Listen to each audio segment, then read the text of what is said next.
Name Jonathan Mukurashija. I was learning ku Ternopil National Medical University, Ukraine. So it was on a Thursday. So what had happened was, I have friends in Kiev. Those are the people that woke me up telling me that there is bombardment in Kiev. So when that happened, that's when personally I decided, no, it's high time to go back home, because the tensions had been there for about 2 weeks, and the schools were telling us if you want to go home, you can go home, but it was not that bad yet. So when it got that bad, that's when we decided to go back home. Because of the relative unease and being unsure of what's going on, packing was really hazard.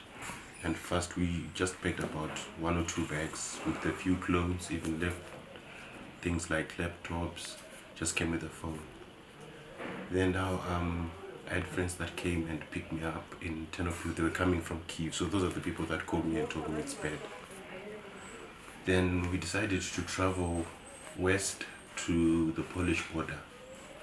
Then through this Polish border is where we would exit from, and it was about a distance of 92 kilometers. Challenges were basically food, water, and it was time consuming, because we used to travel about a distance of 2 kilometers in a space of a whole day.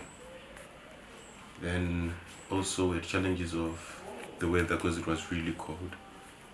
Then for someone like me who's asthmatic, like that was a worry. Then the huge queues. Yes.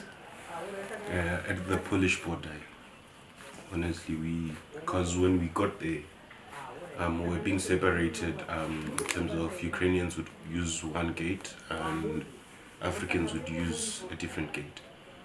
Then when we got there, what was happening was, in the case of, you were not given an option where you want to go to. We were told straight up, you need to go into a certain bus that would take you to a refugee camp. And to our knowledge, this refugee camp was about 700 kilometers away from the Polish border. We had, I think, 4 armed policemen in the bus with us to control us. Then, like, you'd look outside, you'd see the Ukrainians getting warm food, warm water drinks, tea, coffee, even some of them getting blankets and all those things. But for us, we're just stranded in a cold bus with no food, no water. And they even refused us access to the toilets. Even told us that no one is going out of this bus. As soon as you enter, you're stuck in that bus.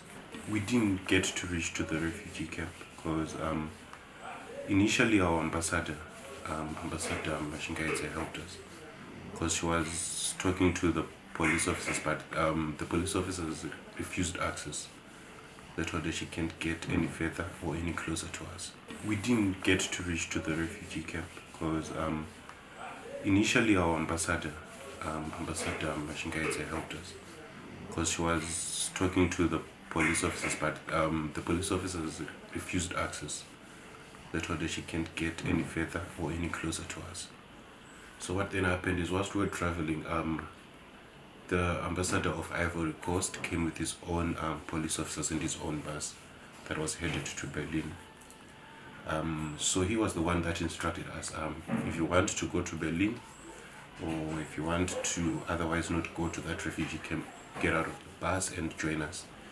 So initially I asked, because I was not sure, because the ambassador told us, you guys, you should just go there, we'll collect you from that place.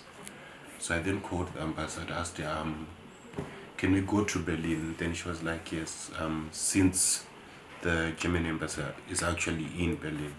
So she actually told us, you should actually get onto that bus. And then she also provided us with accommodation in her own house. So that's how we reached Berlin from Poland.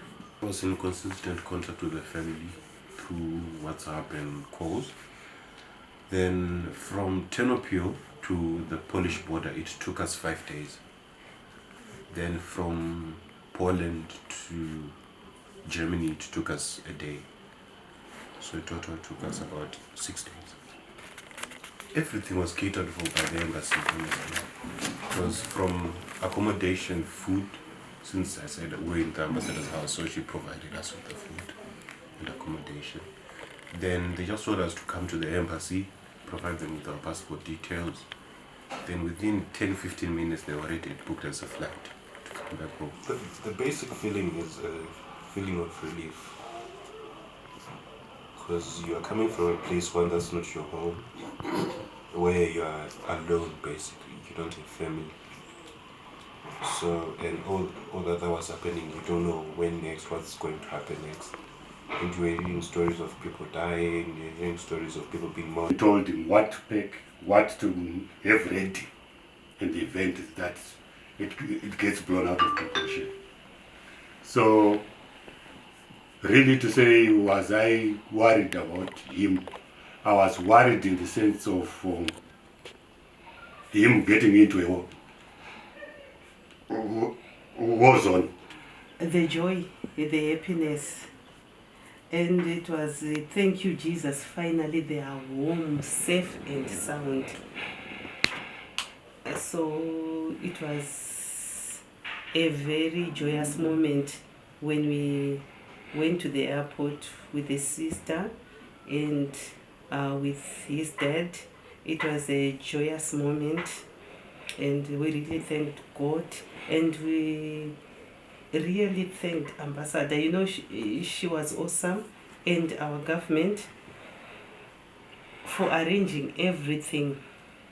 We did not pay anything, the tickets, everything, even their welfare, like Jonathan, his welfare. We did not do anything, everything was taken care of. So we really appreciate that woman, Ambassador Alice Mashingaidze. She's something else. Yeah. She is something else, that woman. So we really thank her and the Zimbabwe government for what they've done to the students. We really appreciate. I think from the messages that we're going around, I think our government did quite well. I think their response was quick enough.